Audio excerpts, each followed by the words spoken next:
Okay, dada Agnes, karibu sana. Asante. Na wewe kwa upande wako umetusikia wapi? Mimi hapa kwanza mimi kwetu ni Tanga. Lakini kwa muda kama miezi 7 hivi nilikuwa nipo hapa Dar es Salaam. Nilikuwa nafanya kazi katika kampuni ya Sinotrans kama dada wa kazi. Kwa hiyo nimefanya pale kwa muda wa miezi 6. Mwezi wa kwanza nilipewa muda wa mafunzo kwa ajili ya mapishi ya Kichina. Baada ya hapo nikawa tayari nimeshajua kupika vyakula vya Kichina. Kwa nikawa nimeendelea pale kufanya kazi. Baada ya hapo bosi ikatokea mambo gani ikatakiwa arudi kwao China. Kwa akawa amerudi zake kule China. Alivyorudi na mimi ikabidi kwanza niende nyumbani. Kwa wakati nipo Tanga ndo nikaona tangazo lenu. Nikawatafuta. Ndo mkanipa maelekezo jinsi ya kuja hapa. Kwa unajua kupiga Kichina? Japokuwa sio vyote ila vile walivyokuwa nakula pale mabosi wetu najua. Okay. Umesema ni kampuni? Kampuni ya Sinotrans. Ile wenyewe naisi ile wanauza magari.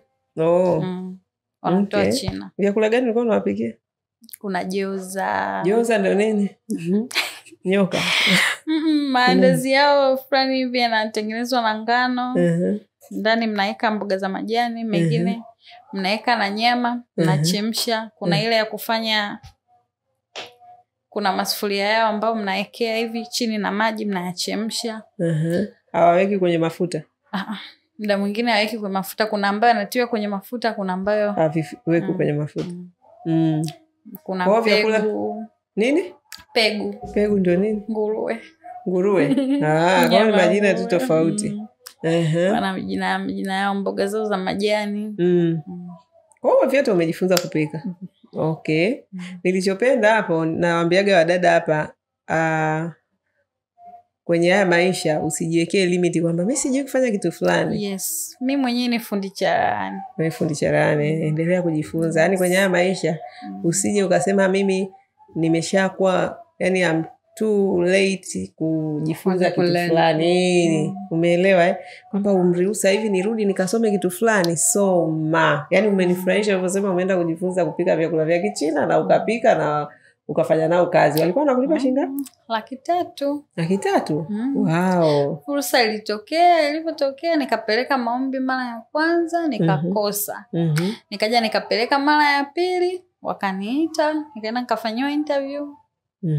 Ndo wakaniingiza na interview zao wale ni za Kiingereza, hawajui Kiswahili. Kiingereza chenye pia wasikilize sana. Kwa hiyo unajua Kiingereza? Baadhi. Hata wale wenyewe pia walikuwa nakuelekeza muda mwingine nao pia Kiingereza hawakijui moja kwa moja. Unaongea kibubububu kwa vitendo. Anaongea, anakuelewesha, saa nyingine anakuonyesha kwa vitendo na muelewa.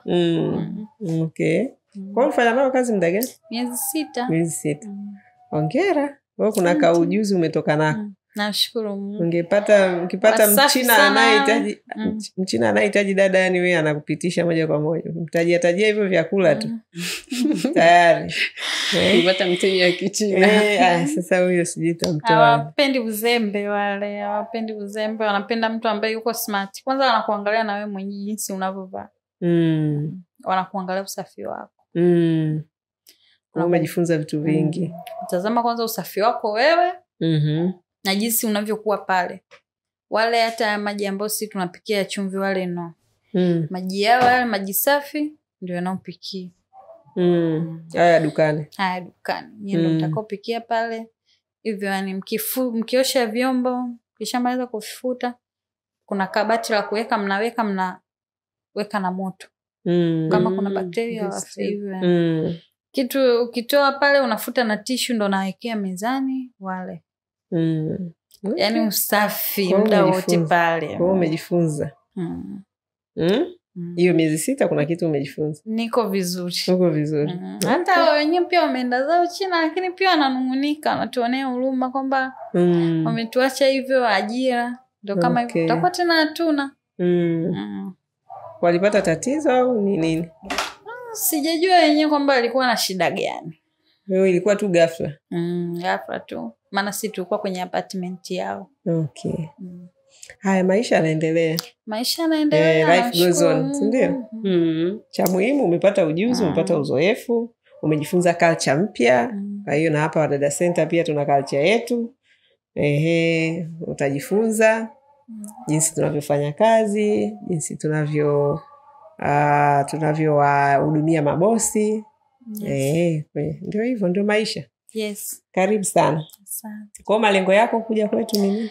Malengo yangu mimi hapa, kwanza mimi ni fundi cherehani. Nilipelekwa ufundi mimi na mume wangu, nimeolewa. Okay, una mume mpaka sasa hivi? Na mume na mtoto mmoja yupo Tanga. Kwa hiyo sasa amekubali wewe uje huko. Tena mimi hana shida, ana amani zote. Hata ile miezi 6 ambayo nilikuwa nipo huku, miezi 7 ile, hakuwa na shida. Hakuwa na shida. Hata huko ananipigia simu vizuri, tunaongea, hana shida. Okay. Mtoto wa miaka mingapi? Miaka 3.5. Ameshaanza shule? Bado. Kwa hiyo mwacha na babake tu? Yupo na baba yake, bibi yake mzaa baba, mamangu mimi mzazi. Wote wako sehemu moja? Mamangu mzazi mimi anakaa hapo kijijini hapo. Jirani. Okay. Kwa hiyo yupo na bibi yake mzaa baba pale, anakaa naye, ndo ambao tunakaa karibu. Lakini na mamangu pia yupo pale pale. Okay. Na mume wako anafanya biashara gani? Mume wangu mimi ni bodaboda. Okay. Sawa kabisa. Kwa hiyo malengo yako ni kujiendeleza kwenye hiyo career yako ya ushonaji au? Malengo yangu mimi kwenye career ya ushonaji, kwa kutaka kujiendeleza labda kwenye suti, nguo za kiume, sijui kushona, lakini nguo za kike na shona hata za maharusi. Malengo yangu mimi nataka kuja kuwa na ofisi kubwa ya ushonaji. Kwa hiyo unaweza kushona hizi uniform ulizovaa? Hizi zipo kwenye mfumo kama wa suti. Uwezi kushona. Kila magauni mazuri ya kuendea kwenye harusi na shona.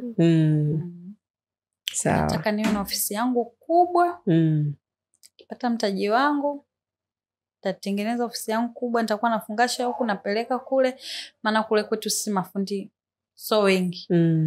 Hata kama wapo pia so wale wa viwango, vifaa hamna, material. Tanga huko. Tanga sehemu gani? Korogwe. Nyuzi huko. Korogwe? Korogwe. Tanga Korogwe ndio. Korogwe ni wapi? Njia kwenda Moshi. Tanga, njia kwenda Moshi. Pale Liverpool naitwa. Unajua nishafanya kazi pale, ndio maana votaja Korogwe kichwani ikawa inani najiuliza ni sehemu gani. Ndio Korogwe kijijini huko. Okay. Sawa. Ya kule bado. Bado. Sawa. Haya, karibu. Asante. Karibu sana. Na imani unaonekana unajitambua, unajua unachokitafuta. Japokuwa wanawake ambao, tena hii niseme kwa wote, Osiana na Agnes, kwa wanawake ambao wako kwenye ndoa, hebu tuambie experience zao. Wanamalizaga mikataba? Ni hapana. Wengi wao wanaishi hapo, mume wako anakutafuta, anaanza kukuambia amekumisi urudi nyumbani, mnakatisha mikataba yetu. Hiyo ndio changamoto yao. Wanaongea vizuri kweli siku ya mwanzoni hapa. Lakini wakisha misiana huko, basi kazi haifanyiki tena. Kwa sababu wenyewe wamekuja kama huyu amekubaliwa na huyo naye yapo nikishingo upande, lakini angalau kwa sababu experience tulionayo wengi wanaokuja ni wale wamegombana, wakifika hapa wanabembelezwa basi. Wale ambao wamepishana akajifanya naondoka. Naondoka kwa hasira, anakimbilia Wadada Center. Yule akibembelezwa kidogo tu, anaanza kubembelezewa hapa kituoni mpaka tumpake kazi, anakaa siku moja anakuwa wamesameheana. Jamani, kwa kweli tunapata changamoto. Yaani mpaka tunasema mama wenye waume zao kweli tuendelee kuwapokea au tudili tuna wasichana kweli. Lakini sasa wanakuja kama kinahusiana hivi ambao unawaona kabisa wako positive, tunaamini tena. Na kwa sababu tupo kwa ajili ya kuwapa hizi fursa. Ndio baada tuliweka dhamana wakisoma kwenye mikataba yetu. Hii ni kwa ajili pia ya kujaribu, yaani ili usiwanyime watu fursa, kwa sababu huwezi jua nani anania nani hana. Kwa hiyo kwa wenye nia tutawajua, kwa sababu mtu akifanya kazi hela yake ikija huku ya dhamana, kama kweli anania lazima hiyo commitment iendelee kuwepo. Lakini kama ataishia njiani basi na sisi atakuwa amechangia kituo chetu. Atakuwa amechangia dada wengine waendelee kupata fursa, kituo kisife hicho. Kwa kweli kwa sababu tukisema tu tusipokee na mtu ambaye ana mume achana naye, kuna wengine kweli wanania nzuri. Yeye ni kabisa wanania na wamekuja wanataka kazi, lakini wachache ndio wanaharibu sifa. Ndio maana tuliona tuweke tu baadhi ya vitu ambavyo vitatusaidia ikitokea basi mtu ameshindwa kuendelea, basi kituo kisibaki kapa. Kwa hiyo jamani, karibuni dada Agnes, karibu sana. Asante. Kwa unajua kupika vyakula vyetu hivi vya Kiswahili? Napika. Vya nazi maana Tanga huko, ila Korogwe. Ndio Tanga yote. Kweli? Korogwe pale sina uhakika. Sisi tunapika. Na nazi. Haya. Mchunga unajua wewe madam. Nini? Mchunga. Ule mchungu.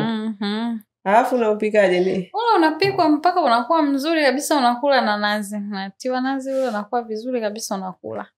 Natoka ile test ya uchungu. Inatoka. Ukitaka itoke inatoka. Mwingine unakuta anapenda isitoke, ibakie.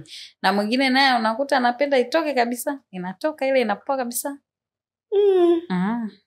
Na zile ngogwe. Nyanya chungu ndo mnaita wewe. Zinaipo kwenye blender. Ngogwe. Kaskazini hiyo. Tunaitaga ngogwe hizi. Mpeni nani atupikie vitu vya Tanga tumuone. Tabidi. Ningekuwa tunaweza kula na vya Kichina angetupikia pia. Vya Kichina kwa kweli hapana. Vingine vinakushinda uwezi. Vingine wanaweza wenyewe. Mimi pale nilikuwa najitahidi kila kitu nijaribu kama nitaweza kula.